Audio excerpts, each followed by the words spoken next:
Assalamualaikum warahmatullahi wabarakatuh. Bismillahirrahmanirrahim. Alhamdulillahil ahadis samad, lam yalid wa lam yulad wa lam yakul lahu kufuwan ahad. Wassalatu wassalamu ala Rasulillah sayyidina Muhammad wa ala alihi wa ashabihi ila yaumil ma'ad. Subhanaka la ilma lana illa ma 'allamtana innaka antal alimul hakim. Amma ba'd. Alhamdulillah pagi hari ini kita bisa ngaji bersama dalam keadaan sehat walafiat. Semoga yang kita lakukan ini bermanfaat, memberikan keberkahan pada ikhtiar kita untuk membimbing anak-anak kita, memberikan keberkahan pada kehidupan kita semua, pada keluarga kita semua. Amin ya rabbal alamin. Pagi hari ini kita akan bicara terkait dengan persoalan yang menyangkut tentang bagian ketiga yang namanya ihsan, ya. Jadi ini masih bicara secara umum, ya, secara global dulu. Jadi kita bicara tentang ihsan. Jadi ada iman, Islam, lalu kemudian ihsan. Nanti baru kita detailkan lagi tentang khususnya tentang kajian hukum Islamnya itu. Jadi dari tiga pilar lah, ya, tiga fondasi pokok dalam bangunan syariat Islam itu. Yang pertama adalah keimanan, kemudian keislaman. Islam di sini adalah hukum aturan. Keimanan itu lebih kepada fondasi keyakinan, ya, keyakinan, keimanan yang bersifat i'tiqadiyah dalam hati, ya, dalam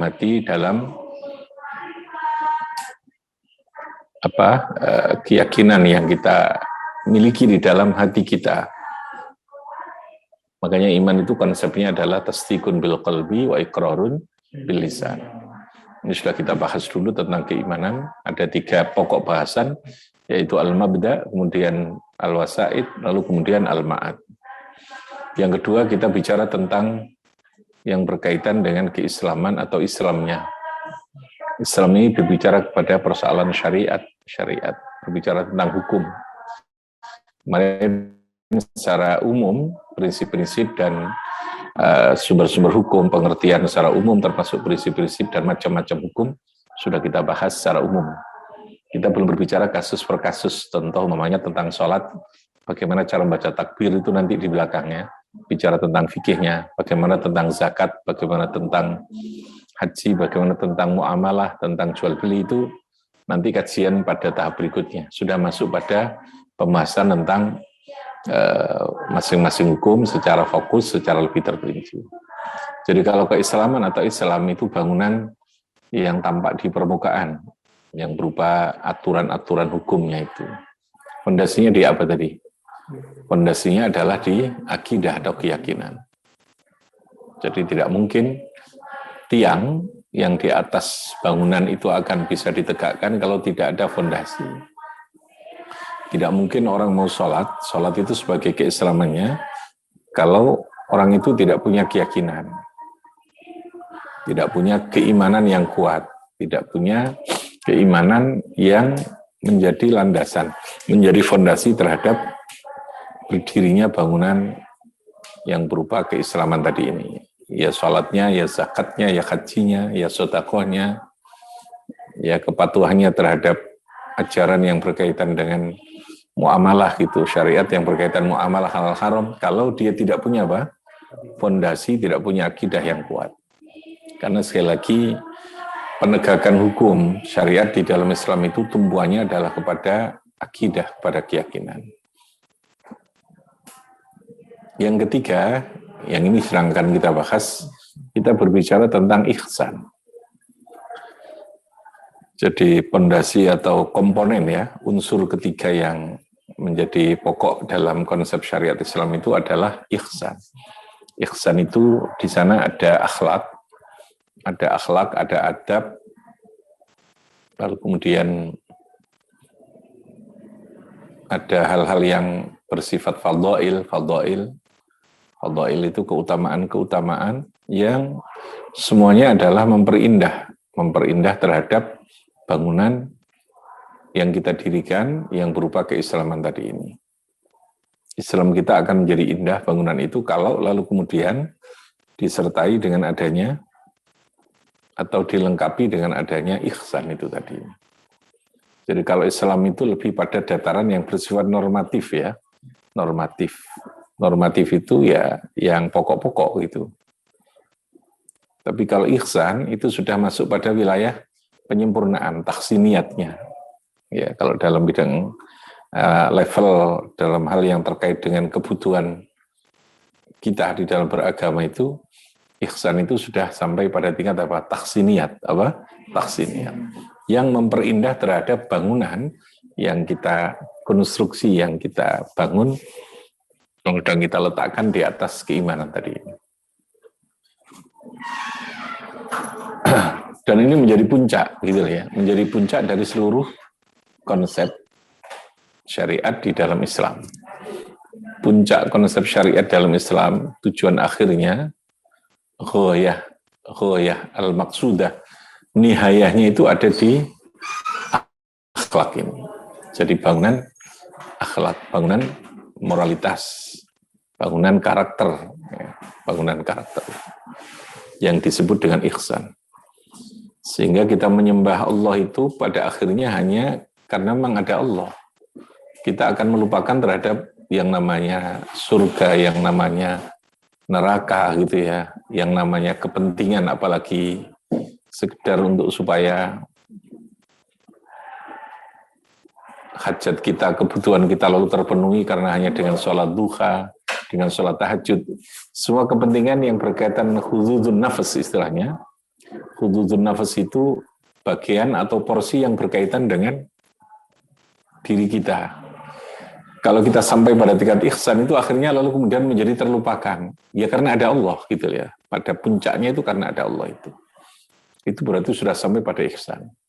Nah ihsan ini sekali lagi melengkapi. Tidak menjadi syarat sah dari sebuah amalia ibadah itu. Paham ya? Khusyuk sama dengan khusyuk ya. Khusyuk itu kan yang menjadi tujuan utama di dalam sholat. Zikrullah ya. Zikir kepada Allah itu bahasanya adalah khusyuk. Bahwa ketika kita sholat, kita senantiasa ada dalam kesadaran iling no Gusti Allah, itu namanya khusyuk gitu ya. Ya, khusyuk ini karena sesuatu yang tidak mudah gitu ya. Yang sulit terukur secara standar hukum, maka lalu tidak menjadi rukun atau menjadi syarat dalam keabsahan dari sebuah sholat. Sahnya sholat itu tidak ke sana. Sahnya itu ya normatif. Yang berubah apa? Syarat dan rukun. Apa? Syarat dan rukun. Ketika terpenuhi syarat dan rukun, berarti itu sudah sah. Tapi keindahannya yang berupa ihsan, ya, substansinya itu sesuatu yang di luar keabsahan ini, gitu ya. Makanya orang itu sah tapi kadang tidak dapat ganjaran. Ada yang begitu, gitu ya. Ada rumah tapi rumah itu tidak indah, tapi rumahnya ono, gitu ya. Rumah itu ada. Ada begitu, iya. Barat ada yang namanya makanan, tapi makanan itu tidak ada gizinya, umpamanya begitu. Jadi karena sesuatu yang berkaitan dengan ihsan itu lebih kepada persoalan rasa, persoalan yang menyangkut tentang keindahan, yang menyangkut tentang keindahan yang terbangun dari hati kita, dari rasa kita, maka dia tidak menjadi prasyarat untuk keabsahan, untuk sahnya sebuah amal ibadah itu. Tetapi dia punya substansi gitu ya. Karena kita beribadah itu tujuan akhirnya adalah menuju kepada Allah yang sesungguhnya itu lagi. Sampai pada puncaknya kita tidak lagi berpikir tadi ini tentang persoalan imbalan, tentang persoalan fadilah itu tidak berpikir itu lagi. Buhono opo wae, sementing aku ibadah datang panjenengan ya Allah. Jenengan paringi napa mawon, gitu ya. Pokoknya ada jenengan. Itu sudah puncak dari sebuah rasa cinta kepada Allah itu. Ya, cinta yang tertinggi itu ketika sebuah cinta yang tanpa sebuah alasan, tanpa logika lagi. Kalau Anda mencintai sesuatu karena masih ada alasan, ada sebab, ada karena, itu akan mudah untuk bergeser cinta itu. Ketika karenanya itu tidak ada, ketika sebab itu tidak ada kan. Sehingga ketika ditanya, andai kata tidak ada surga, apakah Anda masih sholat? Kalau karena surga, kan kemungkinan kita akan menjadi malas. Gitu ya. Makanya orang yang sampai pada tingkat tertentu, kerinduannya itu adalah kerinduan untuk terus karena Allah gitu ya. Nah itu tingkat ihsan yang paling tertinggi. Dalam ihsan ini kita berbicara nanti di sana ada tasawuf. Jadi ada akhlak, ada tasawuf. Tasawuf itu berarti sudah membersihkan hati. Wis betul-betul hati ini wis api tenan. Nah, bersihno hati itu kan mesti dimulai dari luar dulu kan. Luar itu Islamnya itu. Orang bohong kalau mengatakan saya membersihkan hati kok, tapi sholatnya gak jelas. Anda bisa enggak membersihkan kandang ketika kotorannya enggak Anda bersihkan secara fisik? Kan enggak bisa. Tapi ketika kotoran itu habis, substansinya enggak kita gosok betul dengan segala macam alat yang bisa membersihkan kuman-kuman itu, kira-kira kumannya ada enggak? Masih ada. Kan begitu toh? Kumannya masih ada. Jadi untuk bisa masuk substansi itu harus melalui sesuatu yang bersifat terukur lahiriah itu tadi. Makanya orang tidak bisa berbicara hakikat, berbicara tentang persoalan ihsan, sufi, ya, tasawuf, kalau dia tidak melalui syariat, pasti salah itu. Jadi pintu awalnya syariat dulu, dari syariat itu lalu kemudian kita masuk kepada, kita melatih diri kita menuju kepada sesuatu yang lebih hakikat itu. Hanya hakikat tanpa syariat itu adalah sesuatu yang bisa menyesatkan. Syariat tanpa hakikat juga demikian, itu sebuah kebohongan. Artinya kita melakukan sesuatu yang tanpa nilai, tanpa arti, berarti di sana itu.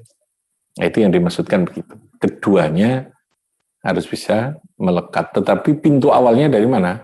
Syariat. Pintu awalnya dari mana? Syariat. Syariat dari mana kita bisa menegakkan bila mana kita punya akidah. Punya apa? Akidah, punya keimanan yang kuat. Lalu syariat dia akan tegak. Nah, tegak itu lalu kemudian kita akan bisa membangun hakikatnya itu, hakikat ini. Anda bilang cinta kepada seorang istri atau suami, ada cinta, saya cinta kamu, wahai istriku, tapi Anda tidak pernah beri belanja. Kira-kira cinta itu bohong atau enggak itu? Ya bohong lah gitu ya. Bojone gak tahu dikai mangan ya, gak tahu dikai blonjo, tapi dia bilang tiap hari I love you. Saya cinta kamu, masih piye blonjo entek ya, yang penting I love you gitu ya. Ya dihantam cowek tenan kan? Ya, antum kendil kamu. Nah, itu maksudnya begitu. Syariatnya harus ada. Kita tidak mungkin bicara vitamin C kalau tidak makan jeruk kan? Jeruknya harus ada. Jeruk itu syariat. Ya, hakikatnya itu vitamin. Kita tidak pernah tahu vitaminnya ada di mana gitu kan. Vitaminnya ada di mana. Untuk kita mau makan jeruk, kita yakin dulu bahwa di situ ada vitamin. Kalau kita tidak yakin, ya tidak mungkin makan jeruk. Kalau kita mau cari vitamin C kan tidak yakin jeruk ada vitamin kan tidak mungkin kita makan itu. Yakin itu akidah itu tadi. Nah itu gambaran bangunannya. Nah ihsan yang sedang kita kaji mulai pagi ini adalah substansi, adalah keindahan. Ihsan itu ya sesuatu yang lebih dari sekedar normatif, gambarannya begitu. Dia memberikan makna, dia memberikan nilai, dan kita berharap ibadah kita ini sampai kepada tingkat ihsan ini. Hidup kita sampai pada tingkat ihsan. Nah, sesuatu bisa dikatakan ihsan, itu bila mana sesuatu itu sudah terlepas dari kepentingan-kepentingan yang bersifat an-nafas itu. Meskipun itu secara normatif tidak menggugurkan keabsahan. Anda sholat duha, kepingin supaya dagangan laris, itu sah. Boleh. Tapi itu kehilangan substansi, gitu ya. Bisa akan kehilangan substansi kalau itu menjadi tujuan Anda lebih awal gitu ya. Saya enggak, mereka mau coba waqiah. Biasanya di pondok kan waqiah dulu. Dulu itu kan wesel ya. Kalau sudah telat itu, santri itu andalannya membaca waqiah. Padahal weselnya yang bawa ya tetap sesuai jumlah hari, jatah hari kan. Kalau dia datang sekian hari. Pas mau coba sesuai teko, jadi waqiah mandi. Padahal banyak sesuai teko ya. Makanya di Makbaratul Birang itu surat yang paling banyak dibaca dan paling lungset itu ya pas suatu waqiah itu gitu. Nah, dulu tapi ya. Sekarang karena sudah ada pakai waqiah, sudah pakai SMS, pakai WA gitu ya, pakai chattingan, media sosial, sudah perlu baca waqiah lagi sudah. Ya. Tinggal memprovokasi orang tuanya pakai di situ. Orang tuanya didalili kullu nafsin dha'iqatul maut gitu ya. Bapak Ibu gitu ya, anakmu ini punya nyawa. Monggo dipilih, anakmu ini akan hidup atau akan mati, terserah. Saya tunggu hari ini.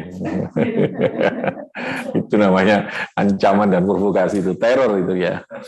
Nek biyen itu ya wakia banget tuh. Kita tidak bisa meneror orang tua kok. Surat saja 1 minggu. Gitu ya. Wakia itu diwoco gitu. Ya enggak apa-apa, pada tingkat awal begitu gak apa-apa gitu ya. Ya, orang pada tingkat awal pasti dia berbicara sesuatu yang bersifat apa?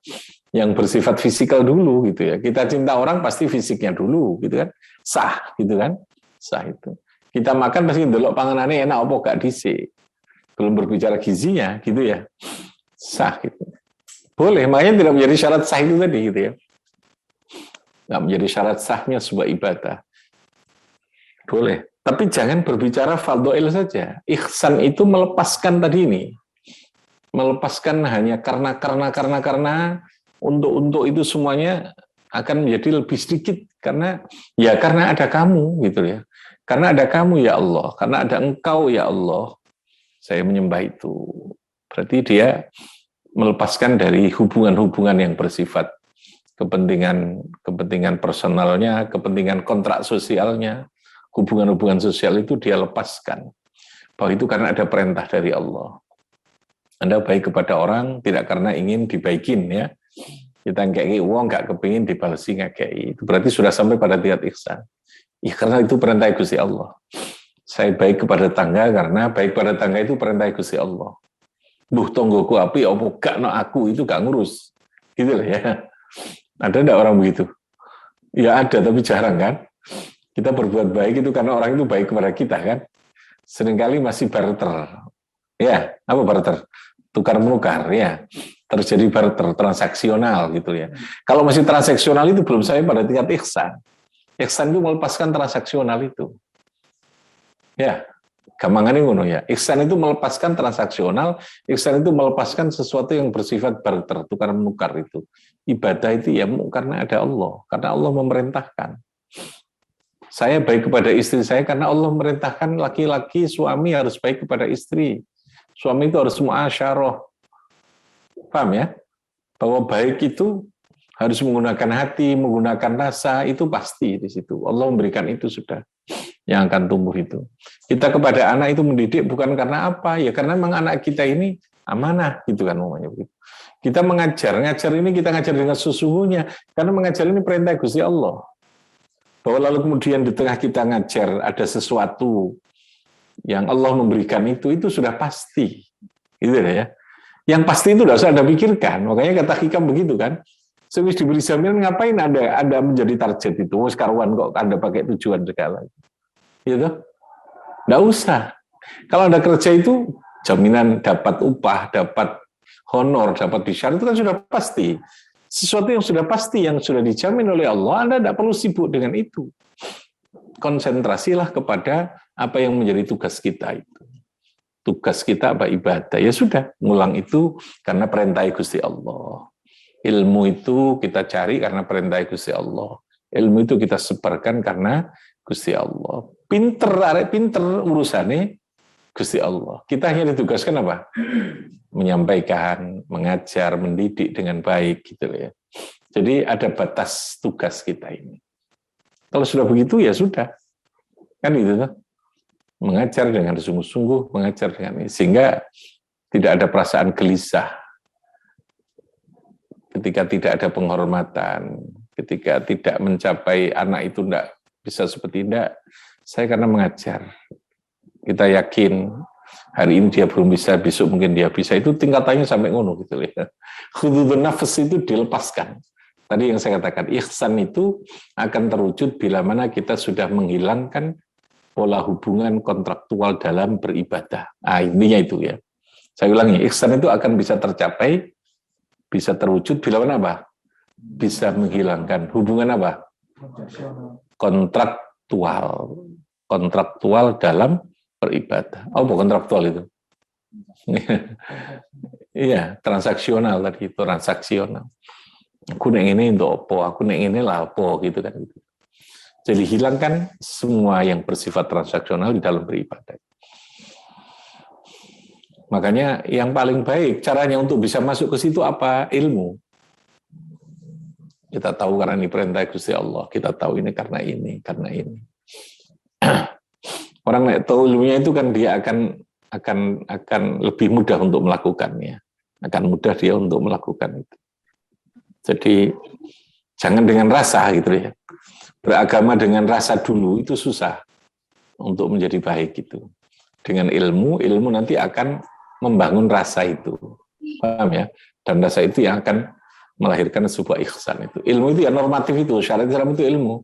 Belajar fikih, syaratnya salat apa, rukunnya salat apa, kan gitu ya. Itu ilmu. Ketika kita salat sudah memenuhi standar keilmuan itu, di sana akan lebih mudah untuk masuk kepada ihsan. Masuk kepada apa? Ihsan itu. Jangan rasa. Kalau dari rasa dulu, kalau rasa itu tidak kita temukan, kita akan berhenti. Gitu. Soro kan, karena nggak terukur. Gitu ya.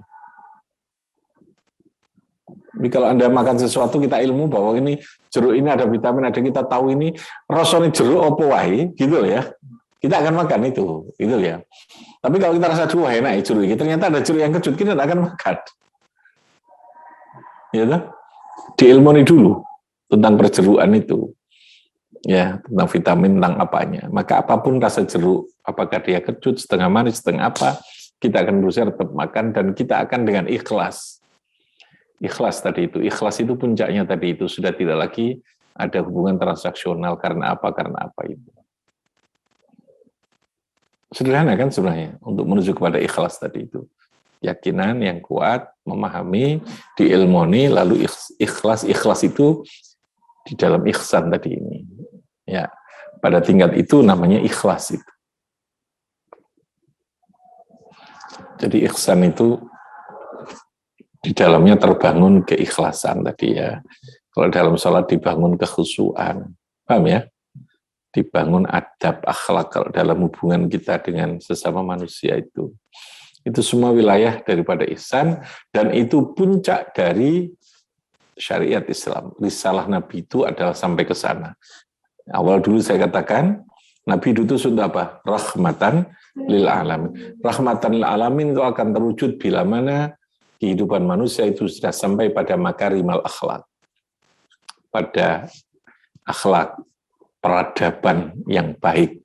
Itu berarti rahmatan lil alamin itu akan bisa terwujud. Tapi kalau masih sebatas normatif, belum mampu kita membangun makarimal akhlak, ibadah kita belum membantu karakter kita, ibadah kita belum membangun terhadap kepribadian kita, maka itu belum bisa mewujudkan rahmatan lil alamin. Mungkin kita sendiri bisa baik, tapi belum mampu menciptakan kebaikan untuk orang lain. Jadi kadang ada orang sholat, tapi sholat dia dengan tangga itu jelek, dengan buruk. Itu berarti saleh, istilahnya soleh secara personal, belum soleh yang sosialnya. Apalagi belum sampai muslih ya, belum mampu menggerakkan kesolannya itu kepada orang lain. Minimal kalau kita tidak menggerakkan kesolan kita ini harus melebarlah. Namanya soleh secara sosial, yang lalu menjadi apa? Rahmatan lil alamin. Tadi itu soleh sosial itu. Kalau api awake dhewe mungkin Anda masuk surga sendiri gitu loh ya. Surga dhewe kan juga enak kan butuh konco juga. Ya. Anda masuk di warung kafe, warung wapi gitu dhewean tengah dhewe apa ya enak itu. Ya enak kan. Ya enak itu kan ada teman ngobrol kan konco gitu ya. Nah, gampangane ngono. Nus warga ya ngono. Kita ini butuh konco, untuk bisa butuh konco ya harus semuanya kita ajak untuk kebaikan. Orang lain ngajak baik, kita juga ngajak baik. Sehingga bertemulah kebaikan itu dalam sebuah semangat yang sama. Itu ihsan. Jadi saya ulangi, konsepsi ihsannya itu apa? Bila mana kita melakukan sesuatu sudah karena Allah, melepaskan hubungan kontraktual, melepaskan hubungan transaksional, yang itu dalam bahasa agama disebut ikhlas. Namanya apa? Ikhlas. Jadi ihsan itu ada cabangnya, ada ikhlas, ada cinta, mahabbah kepada Allah. Itu cabangnya. Ada ma'rifatullah, lalu di sana kita akan mengenal Allah. Jadi ketika orang terus beribadah, lalu terus dia memahami tentang itu, dia tidak akan bisa melepaskan Allah itu dalam kehidupan ini, gitu ya. Ngombe ya bismillahirrahmanirrahim, mari ngombe seger, alhamdulillah. Beduk apa sing indah subhanallah. Beduk sesuatu yang kita merasa tidak mampu berbuat. Keagungan Allah bisa innalillah, bisa apa saja. Semuanya tidak terlepaskan dari Allah itu. Ada substansi itu. Oke, ya itu gambaran daripada ihsan. Nah, secara sederhana, ihsan itu diawali dari tadi ini, kalau secara keilmuan ya, ihsan itu wilayahnya pada akhlak tadi ini, akhlak, memperindah, mempercantik. Akhlak itu pribadi, kepribadian, karakter, apa istilahnya, karakter diri ya. Kalau terus ada agamanya, akhlak itu. Akhlak itu sesuatu yang sudah mentradisi, menancap dalam jiwa kita, itu berarti akhlak. Kalau masih normatif itu karena perintah, ya, karena perintah. Tapi kalau sudah jadi akhlak itu sudah tanpa perintah, karena sudah apa istilahnya, menyatu dan melembaga, wis bersenyawa di dalam kehidupan kita ini.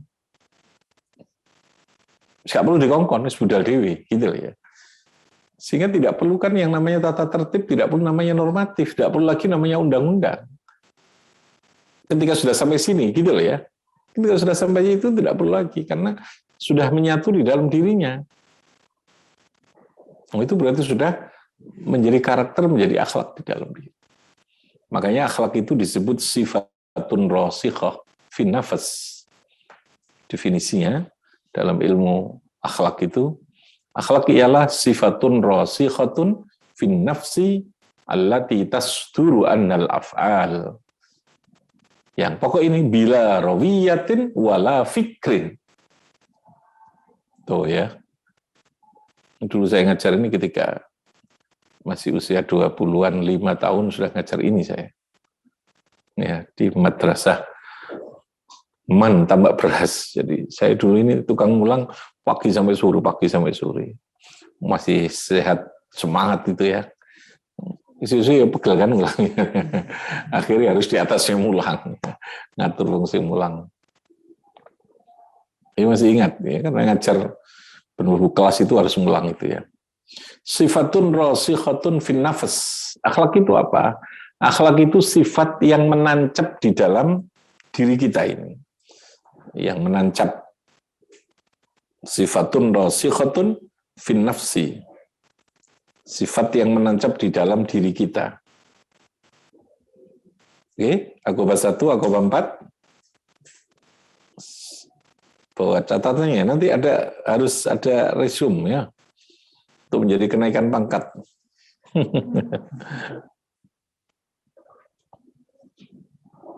Ya. Sifatun rasikhatun fin nafs. Akhlak itu apa? Sifat yang menancap. Rasikha itu wis mendalam, menyatu di dalam jiwa kita. Nersep itu rasikha itu. Fin nafs, dalam jiwa, dalam diri kita, jiwa kita. Allati tasduru anal af'al. Dari sifat itu sekali lagi sesuatu yang abstrak ya, sifat dalam jiwa ini. Allati tasduru anal af'al, yang dari sifat rasikha itu akan melahirkan af'al, perbuatan-perbuatan, ucapan-ucapan, tindakan-tindakan, kebijakan-kebijakan. Paham ya? Perilaku, keindahan, atau keburukan gitu ya. Tergantung sifat rasikhanya. Nah, yang pokok apa kalimatnya? Definisi akhlak, bila rawiyatin wala fikrin, perbuatan itu muncul tidak lagi tanpa komando, tanpa perintah, bahkan tanpa berpikir. Tanpa kita mikir. Jadi gampangannya wis dadi segojangan, istilah wong Jawa ya. Segojangan itu artinya apa? Wis dadi sesuatu perilaku kebiasaan. Bila rawiyatin wala fikrin, bila mana perbuatan itu lahir tanpa ada komando, tanpa perintah, bahkan kita tanpa berpikir, otomatis akan melahirkan sebuah perbuatan. Kita ndelok wong yang perlu kita bantu, tiba-tiba sudah kita otomatis akan memberi kepada dia bantuan. Mbuh itu dalam bentuk bantuan kita tuntun, nek wong gak iso mlaku, gak iso nyebrang, kita sebrangno, mbuh kita kasih uang. Nah, tindakan yang secara otomatis tanpa kita fikrin wala rawiyatin, bila fikrin wala rawiyah, itu baru bisa disebut sebagai akhlak. Namanya apa? Akhlak. Tapi kalau ijek diobrak-obrak itu belum akhlak. Paham ya? Itu sampai pada normatif, Mas Ian. Paham ya? Kalau kita masih mikir-mikir, angkat melakukan kebaikan itu masih berpikir, masih begitu berat, masih berpikir, masih ditekan dengan adanya aturan, itu berarti belum menjadi akhlak, belum menjadi budaya dalam diri kita.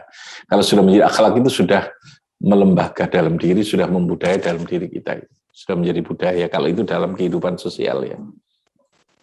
Makanya ketika itu sudah bisa tercapai, itu berarti sudah luar biasa. Artinya sudah sampai pada tingkat yang dituju di dalam proses syariat hukum Islam itu. Sehingga zikir kepada Allah itu, pintu masuknya itu melalui sholat. Sholat itu adalah normatifnya. Paham ya? Sholat itu adalah normatifnya untuk proses pembiasaan. Wong itu supaya zikir nang Gusti Allah meskipun di luar sholat. Sholatlah kamu meskipun tidak sholat. Ya, gitu ya. Sholatlah di luar sholat. Itu artinya apa? Ingat kepada Allah meskipun tidak dalam keadaan sholat. Ojo diwali, sholat wae kaeling no Gusti Allah. Eling barang sing ilang ya, eling pemeane, eling tugas-tugasnya. Wah, itu berarti melupakan Allah itu. Tidak ada zikir di sana. Jadi sekali lagi syariat itu adalah pintu awal untuk proses terbangunnya akhlak tadi. Diulang-ulang terus. Jadi kata kuncinya itu akhlak itu diulang-ulang. Karakter itu tadi ini ya, bila mana dia sudah terulang-ulang lalu kemudian menjadi kebiasaan dan tidak lagi ada kata perintah, itu berarti masuk menjadi sebuah akhlak. Nah, pendidikan sekali lagi jangan berhenti di normatif, tapi itu jadikanlah apa yang kita sampaikan, yang kita ajarkan itu menjadi sebuah karakter di dalam dirinya itu. Karakter menjadi akhlak. Orang itu kalau terbentuk karakternya itu enak lah gitu ya. Karakter belajarnya terbentuk, karakter ibadahnya terbentuk, karakter tolong-menolongnya terbentuk, kejujuran karakternya terbentuk. Tidak perlu KPK itu kalau sudah begitu ya. Jadi pejabat pun itu tidak bisa. Persoalannya kan tidak semua punya karakter itu. Makanya perlu KPK tadi, Mas Ian. Perlu undang-undang untuk itu gitu. Makanya sesungguhnya yang terpokok itu bagaimana kita membangun karakter bangsa ini. Mempersedikit aturan, lalu memperkuat terhadap karakter. Memperkuat karakter itu tidak bisa hanya sekedar bangunan yang bersifat kognitif, bangunan yang bersifat normatif, tetapi perlu penteladanan. Ya, perlu apa? Penteladanan. Teladan, memberikan contoh, memberikan fakta bahwa ada kebahagiaan di tengah kesederhanaan, bahwa ada kemuliaan di tengah kesederhanaan, maka di sana akan memunculkan kejujuran. Paham ya? Kalau kita memberi contoh lalu kemudian kita berbicara yang namanya keadilan, berbicara supaya kita tidak korupsi, hidup kita mewah, ya orang akan masih berbicara bahwa ternyata keindahan kemuliaan itu ada di duit, ada di mobil, ada di rumah. Ya akan susah gitu ya, susah memberi contoh itu. Berikan contoh bahwa kemuliaan hidup, kebahagiaan itu justru pada pengabdian, justru pada, nah ketika nanti kita kaya sekalipun ya kaya itu tidak akan mengganggu terhadap jiwa kita, gitu. Jiwa kita untuk tetap berlaku adil, untuk tetap berlaku. Jadi sekali lagi dari mana akhlak itu kita bangun? Dari proses pembiasaan. Pembiasaan itu berarti berulang-ulang. Harus memberikan contoh, memberikan model. Nabi itu lebih menjadi uswah ketimbang menjadi mu'alim. Ya, menjadi seorang guru. Nabi itu lebih memberi contoh model ketimbang menjadi seorang guru. Makanya sedikit hadis yang berkaitan dengan Nabi Dawuh itu sedikit. Hadis qauliyah itu tidak banyak. Yang banyak itu hadis fi'liyah. Salat itu diajarkan dengan model. Nabi membuat contoh ya. Makanya sallu kama ra'aitumuni usalli. Tidak secara teoritik lalu kemudian berbicara dengan konsep keilmuan, mulai syurutus sholat, arkanus sholat, itu enggak begitu. Langsung Nabi, setelah aku sholat, gitu. Nek sing kurang, nek sing apa sambil jalan disempurnakan. Nah, kita kalau bisa kedua-duanya kan? Kedua-duanya. Nek wong desa itu lebih ke pembiasaan, itu ilmunya biasanya nomor guri. Atau bahkan sampai itu nggak ada ilmu nih, tapi dibiasakan saja. Itu juga berisiko, gitu ya. Tetap ada ilmunya, tetapi ilmu ini harus ditindaklanjuti dengan apa? Proses pembiasaan.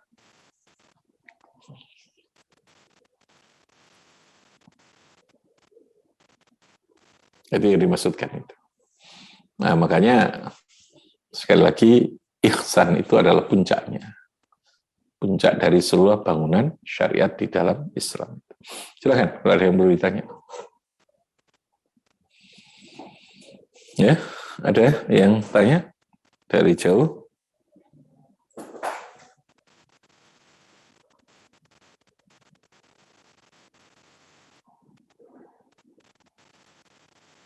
Ayo, silakan. Mas Ari, ayo Ri. Ada? Turun. Niki, ada? Kifah ada? Mintanya? Kelihatannya sudah selesai ini. Sudah pemahaman sudah komplit itu, tidak perlu ditanya apa susah mau apa yang ditanya. Perlu gelisah orang itu supaya bisa tanya.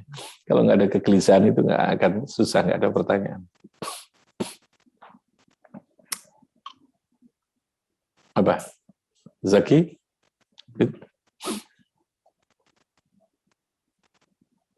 Apakah belum sarapan ya?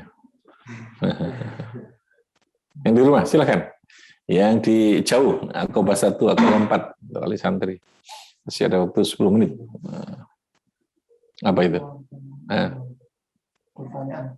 Ngapunten Yai tanggut bagaimana ketika seseorang mengikuti sebuah amalan tarekat tertentu akan menjamin lebih mudah untuk menuju akhlak dan ihsan.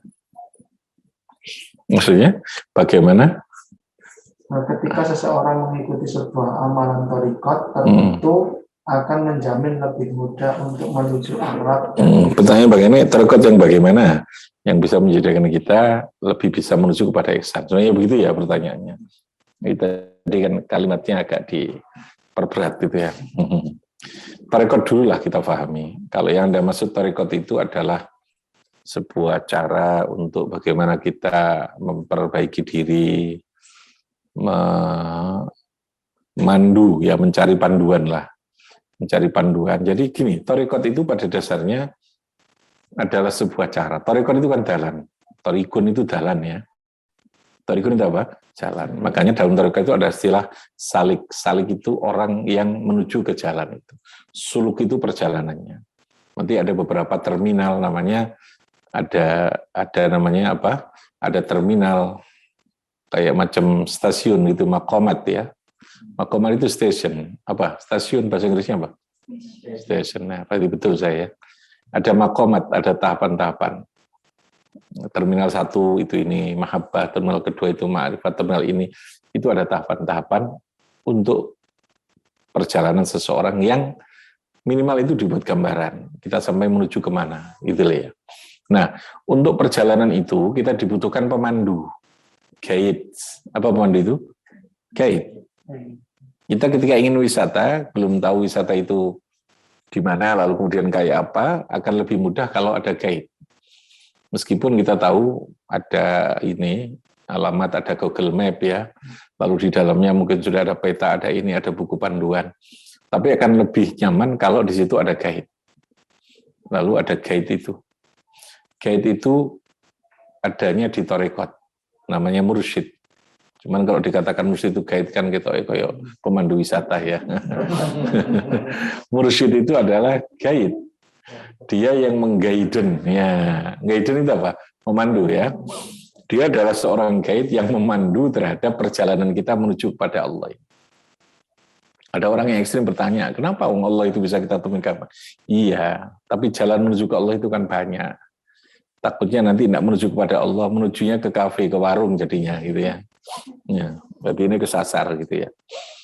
Guide itu lebih mempermudah untuk memandu kita. Nah, tapi tentu sekali lagi, guide itu juga menjadi problem. Kita bisa menjadi tidak bebas, kita menjadi lalu apa istilahnya terkooptasi atau harus mengikuti aturan-aturan dia dan macam-macam kan gitu tuh. Artinya memandunya orang namanya dipandu kan dituntun ya, gak bebas melakukan diri. Ada resikonya itu gitu ya. Makanya guide itu sebuah pilihan, tidak harus. Ketika Anda mampu untuk mengguide diri sendiri dengan mencari banyak ilmu, rujukan, referensi, ngaji, mengilmuni diri, maka tentu cukup, tidak perlu Anda mencari guide tadi itu. Gitu. Makanya thariqat itu pilihan.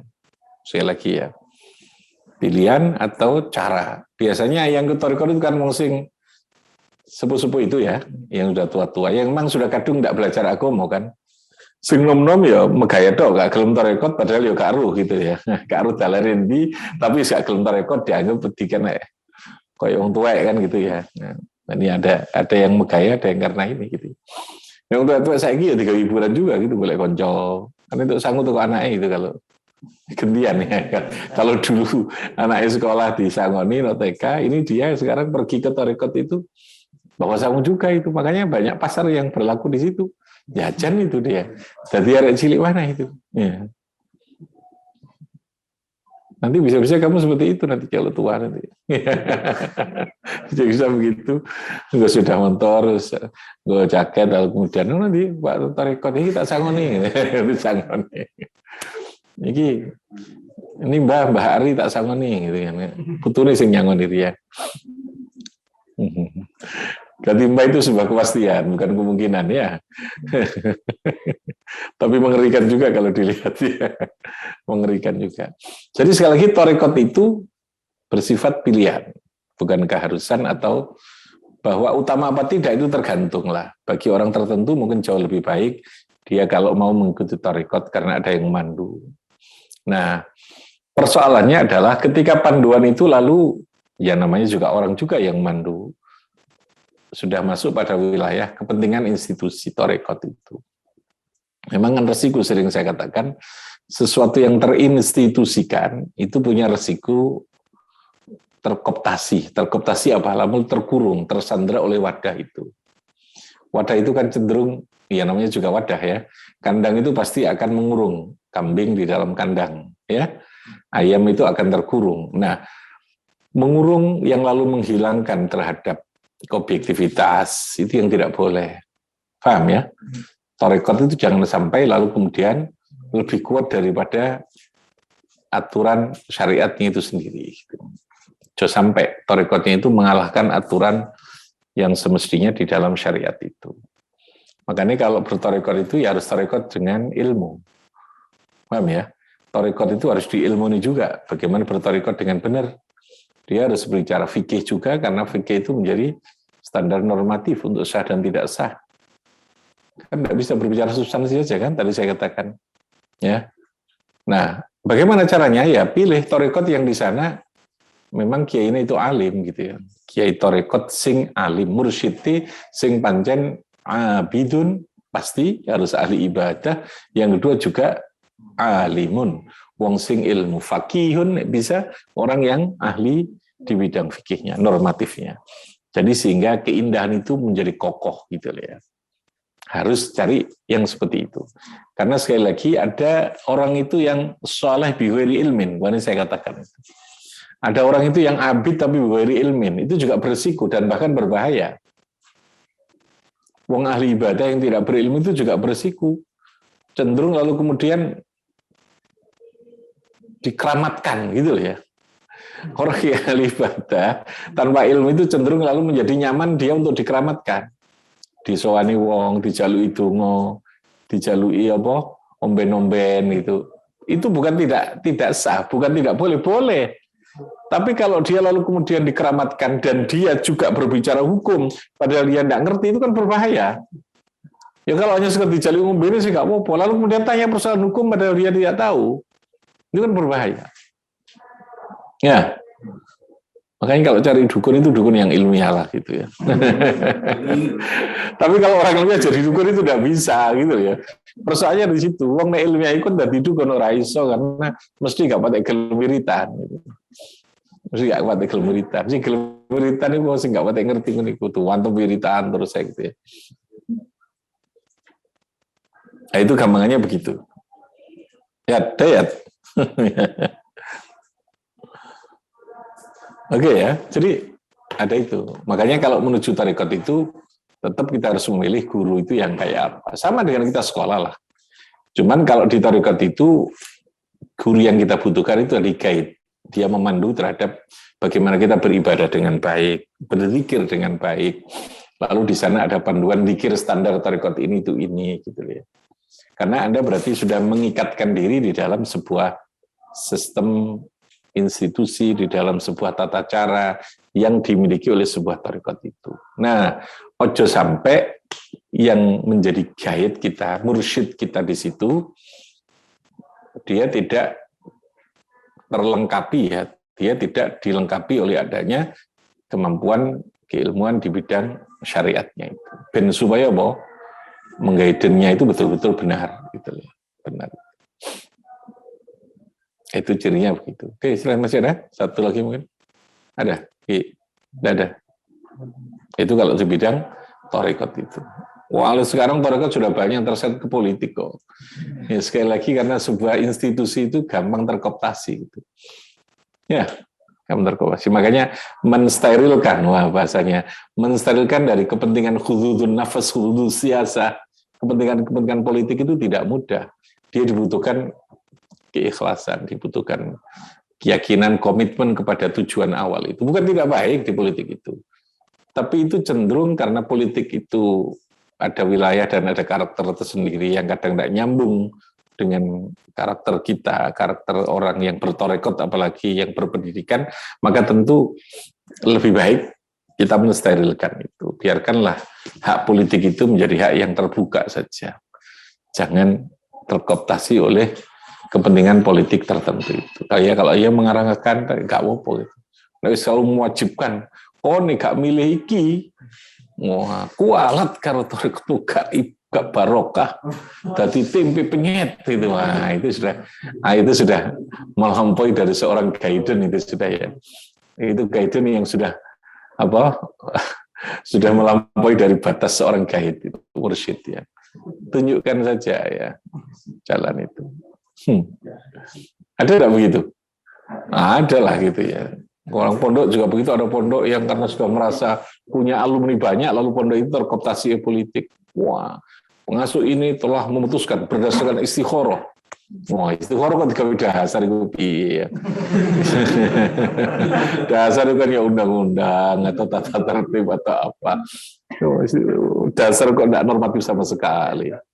Dasar itu harus fakta hukum gitu loh ya. Fakta hukum itu kan normatif. Soal istikharah maka diputuskan satu ini. Maka kita harus memilih ini. Kalau tidak saya akui sebagai santri saya. Itu sudah melampaui dari sebuah kaitan itu. Jadi hati-hati itu ya. Itu sudah khadun nafas itu. Ada wilayah yang kadang kita tergoda untuk itu. Mereka ada guyonan sesuatu itu kalau institusinya kumpulan dari orang itu yang terlalu besar itu pasti akan mengkooptasi kebebasan pribadi itu. Gampangnya ini ya, wartawan itu kan punya organisasi. Koran itu akan menjadi baik kalau dia tidak terkooptasi oleh institusi wartawannya itu. Ya silahkan ada institusi. Ya, organisasi terkadang biarkan dia tidak baik, biarkan individu yang bergerak gitu ya. NU itu punya teori begitu gitu ya. Kadang-kadang institusinya dia tidak baik, tapi individunya terus bergerak gitu. Beda dengan Muhammadiyah. Muhammadiyah itu terkooptasi dalam institusi. Kreativitas individu tidak ada. Jadi ono podo ini gitu loh ya. NU itu susah diatur secara institusi karena masing-masing pribadi nggak pondok dewe, nggak sekolah dewe kan gitu toh. Gitu. Tapi susahnya kan NU semua ini isinya gitu kan. Tapi Muhammadiyah beda. Muhammadiyah itu semuanya tersentralisasi. Sehingga individu kalau mengadakan itu tidak berani. Karena dia harus ada restu dari organisasi. Akibatnya pribadi-pribadi itu tidak tumbuh keberanian dan kreativitas. Jarang. Pondok pesantren di sana itu. Sekolah itu mesti labelnya Muhammadiyah, dan itu struktur dari atas. Nah, Endo kenapa begitu? Endo karena memang di luar struktur dari dulu itu keuntungannya gitu ya.